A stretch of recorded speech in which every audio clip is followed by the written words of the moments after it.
দেখো first question আমাদের, who is the narrator in the night train at Deoli. Night train at Deoli এই গল্পটির লেখক কে? এখানে কিন্তু রাস্কিন বন্ড, এটি কিন্তু অপশানে নেই।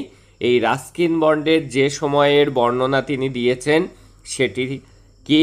সেটি একটা কলেজ স্টুডেন্টের। যে ন্যারেটর বর্ণনা করছেন সে কিন্তু একজন কলেজ স্টুডেন্ট।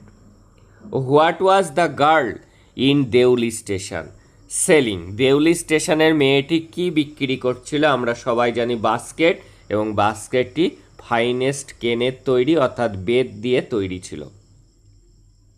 পরের question, what time did the train reach at Deoli? ভোর 5টার সময় সেখানে পৌঁছাতো দেউলিতে ট্রেনটি, অর্থাৎ অ্যাট ডন মানে ভোরবেলা। Why did the narrator feel sad after leaving Deoli? Deoli ত্যাগ করার পর তিনি কেন তার মনটা খারাপ হয়ে গিয়েছিল?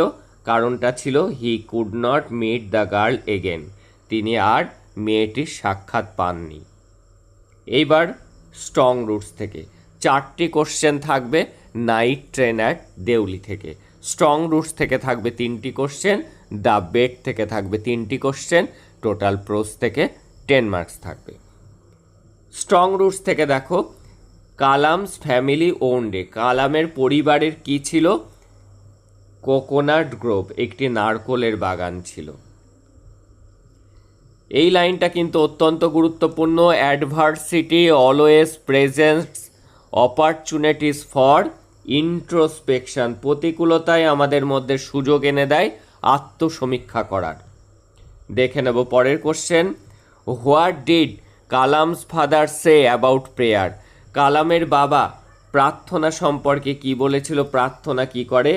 দে বিল্ড কনফিডেন্স, প্রার্থনা কিন্তু কনফিডেন্স বাড়াতে সাহায্য করে। এর মধ্যে যে অপশানগুলি আছে তার মধ্যে সঠিক অপশান এটিই হবে।